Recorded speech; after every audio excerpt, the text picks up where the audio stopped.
Fala, meus queridos, tudo bem com vocês? Bruno Rodex aqui de novo na área. Voltamos, galera, para mais um vídeo aqui no canal, pessoal. Demoramos aí, né? Um pouquinho mais de uma semana, correria, muito trabalho, mas estamos de volta aí, meus queridos. Galera, seguinte, no vídeo de hoje a gente vai estar tratando de alguns assuntos meio polêmicos, né? Um pouquinho delicados aí, em relação à offshore do Paulo Guedes, né? O pessoal tem ficado um pouquinho eufórico aí com essa notícia, com esse vazamento de que o Paulo Guedes teria uma offshore, né, uma empresa em outro país, né? Ele, acredito que mais alguns ali saíram dentro de um vazamento. E a gente vai estar conversando um pouquinho sobre isso nesse vídeo aí, o que de fato é uma offshore, e se isso é ilegal, não é, o que está acontecendo e qual que são as repercussões disso, né, pessoal? Então vamos lá. Can't cut to the trap, you making it hot. Bro, for the work and it's fresh out the pot. I been having nightmares, I sleep with a chop. I get off the work and I don't need a clock. I don't need the rib, you know it's in stock. She get on my nerves, I put her on block.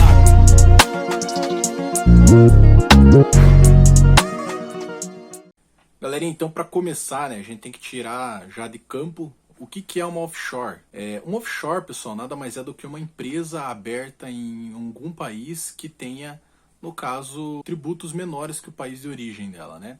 Não necessariamente em algum país que tenha tributos menores, mas geralmente o nome offshore, quando o cara abre uma offshore, por exemplo, ele está se referindo a um cara abrindo uma empresa em um país que tenha tributos menores, então um paraíso fiscal, entre aspas, né? Que é o que o pessoal está usando, e o termo que o pessoal está usando, né? E há muito preconceito em relação a esse termo, porque quando você fala em offshore ou paraíso fiscal, você já associa diretamente a outra palavrinha chamada lavagem de dinheiro. Geralmente, os caras, quando eles querem fazer alguma coisa ilegal, alguma coisa que não quer ficar rastreável, né? Eles jogam o dinheiro lá para fora, num país que tenha tributações menores, por exemplo, as Ilhas Caimã, né? Alguns países do Caribe ali também. E isso acaba com que crie-se ali o termo, né, de paraíso fiscal, porque tributos que outrora eles teriam que pagar no país de origem deles, no país natal, eles agora não têm, eles não precisam mais pagar esses tributos, né? Então, para quem tem milhões ou até mesmo bilhões, é uma ótima escolha e uma ótima pedida, por assim dizer, porque não precisa ficar pagando imposto, né, para o governo. O problema é que muitas vezes o pessoal ouve esses nomes e, como eu falei, eles associam a coisas ruins, né? E não é necessariamente assim. Por exemplo, nos Estados Unidos é muito comum famílias muito ricas fazerem uma offshore para fins de sucessão. Quando uma pessoa morre nos Estados Unidos e ela tem muitos bens, né, e às vezes ela não deixou por escrito ali para quem que deveria ir esses bens e etc., é semelhante ao processo de inventário aqui do Brasil, e é muito burocrático, às vezes tem que pagar ali 40% do total do patrimônio e tal para poder recuperar isso e ir para o herdeiro, né? Então acaba por sendo muito burocrático e muito custoso também. Eles abrem uma offshore, né? Colocam todos os bens dessa pessoa dentro dessa offshore, como se ela dessa empresa. Quando eu falo offshore, pessoal, é empresa no exterior, basicamente, tá? Eles abrem então essa empresa lá fora, num país que tenha menos tributação.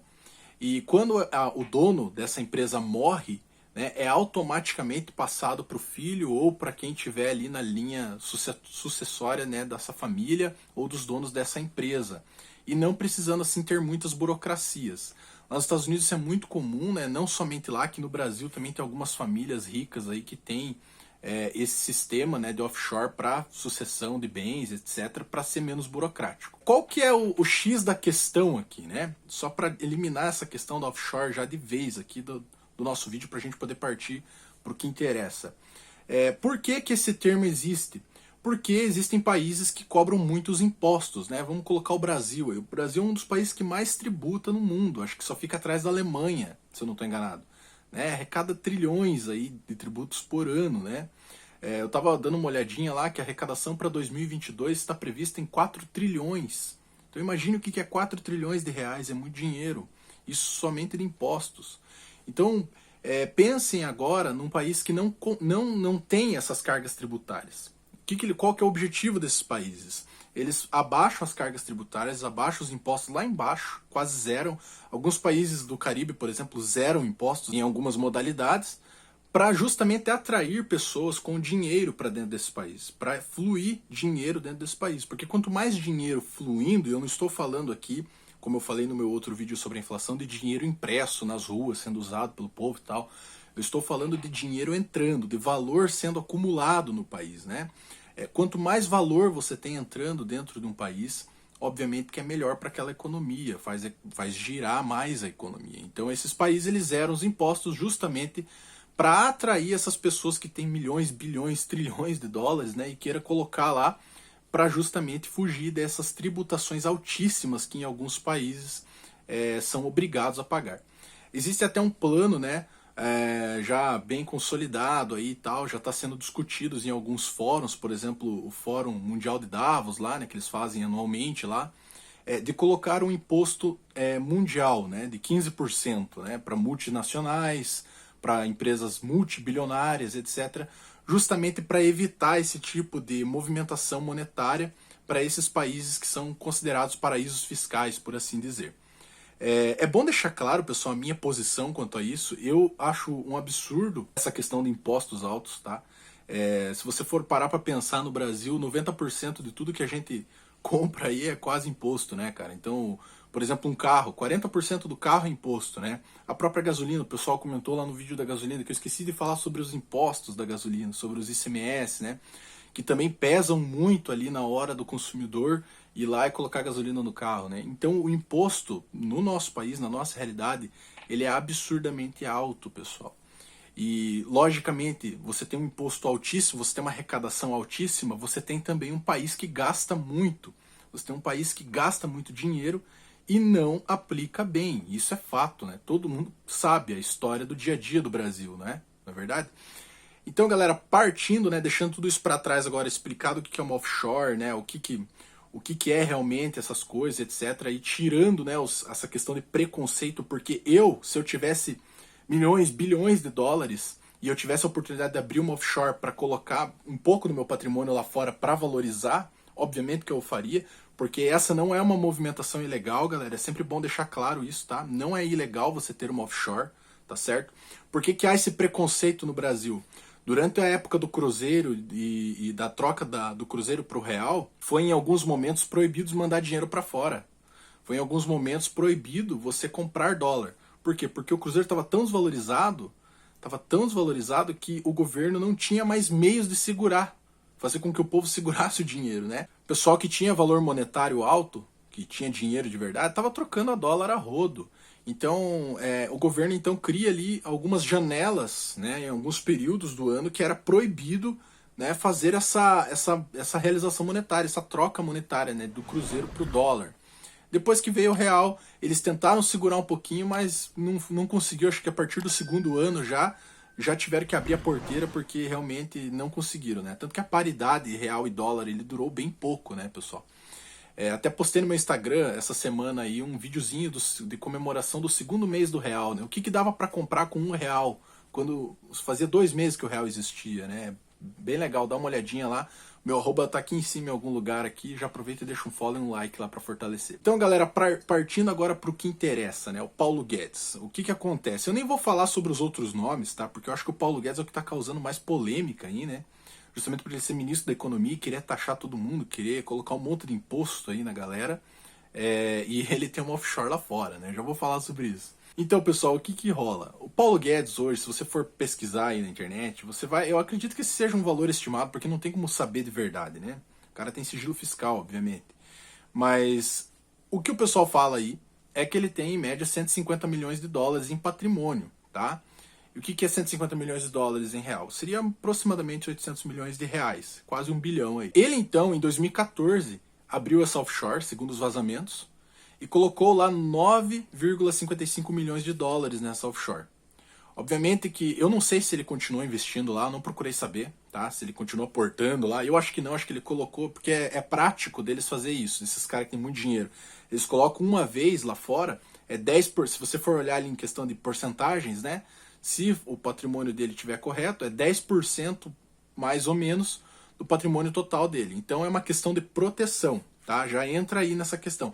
Aparenta ser uma questão de proteção, apenas de diversificação de investimentos, né? Como que eu sempre falo aqui, de convexidade. Eu mesmo tenho uma parte dos meus investimentos em dólar, né? Obviamente que não é milhões. Mas eu tenho uma partezinha dos meus investimentos em dólar. Por quê? Porque o dólar está, obviamente, muito mais valorizado que o real, né? Se você for olhar ao longo da história, é uma moeda muito forte. Então, de primeira vista, você olha, poxa, o cara tem 150 milhões, ele colocou 9,55 milhões, né? Então, aparenta ser uma questão de proteção. Se ele estivesse lavando dinheiro de fato, muito provavelmente o valor seria absurdamente mais alto, tá? Mas eu não vou aqui fazer de advogado dele, não estou defendendo nada. Estou colocando aqui uma percepção minha, uma visão que, quando eu li a notícia, eu falei, olha, aparenta ser proteção, né? Nada mais do que isso. Porém, pode ser sim que ele esteja, né, cometendo alguma ilegalidade. Vai saber, né? Vamos deixar aí para a justiça decidir. Então, pessoal, ele em 2014 abriu essa offshore, colocou lá 9,55 milhões de dólares lá e não mexeu mais, aparentemente. Esse dinheiro, obviamente, veio valorizar. E o que a galera tá falando por aí? Porque a notícia saiu da seguinte forma: Paulo Guedes tem paraíso fiscal, né? Então os caras, meu Deus, Paulo Guedes tá lavando dinheiro e tal, né? E como eu falei, há muito preconceito com esse termo, tá certo? E até um termo meio errado, né? Porque, enfim.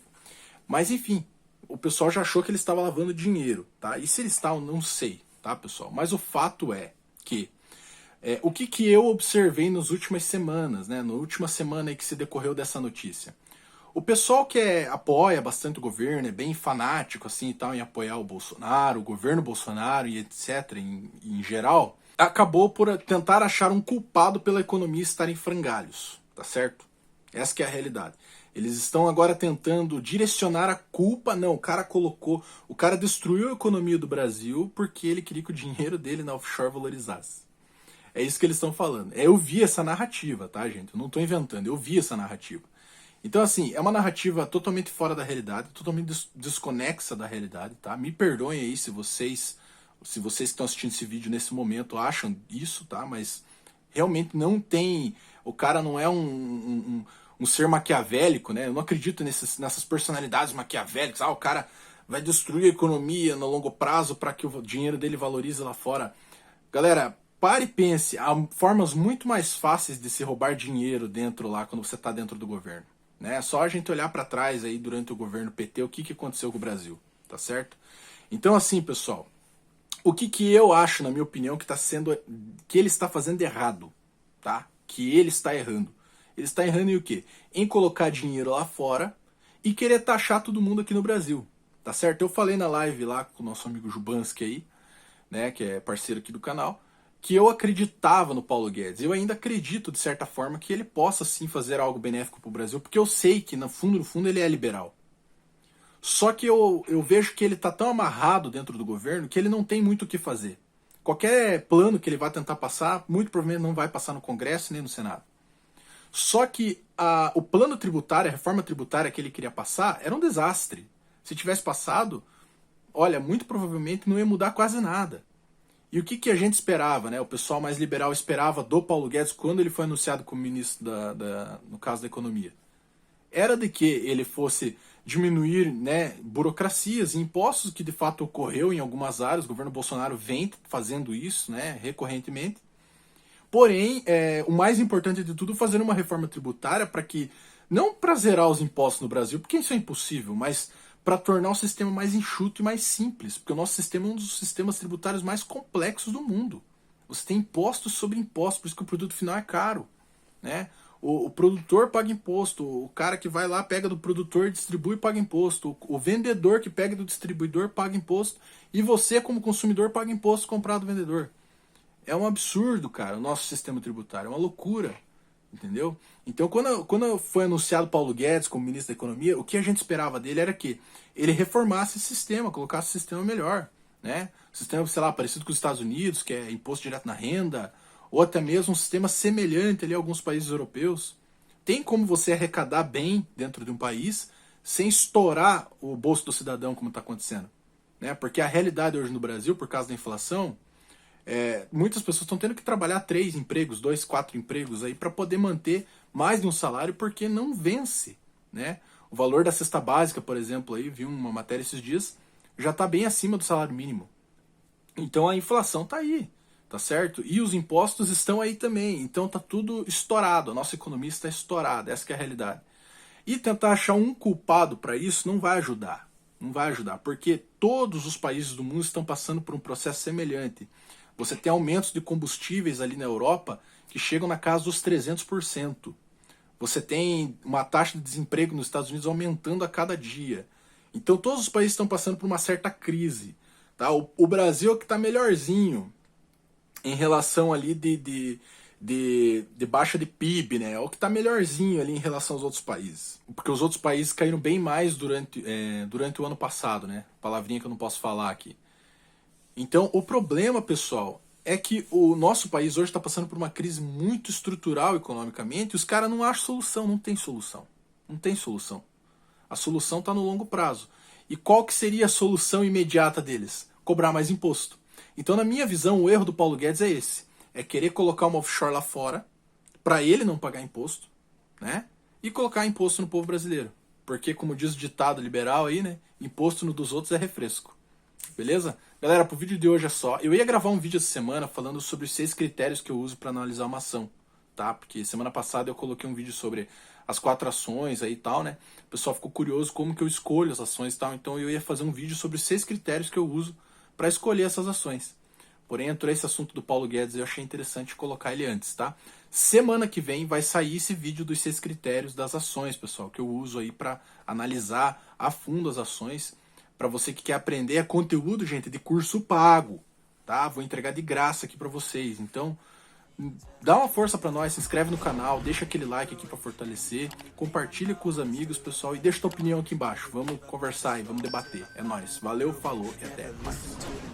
I just wanna keep moving, yeah, I put out all this art, it's my only medicine, yeah, everything I do, I'm just being genuine, yeah, I'm sick of being screwed, feel my own adrenaline, yeah, I do just what I do, and I hope you let me in, yeah.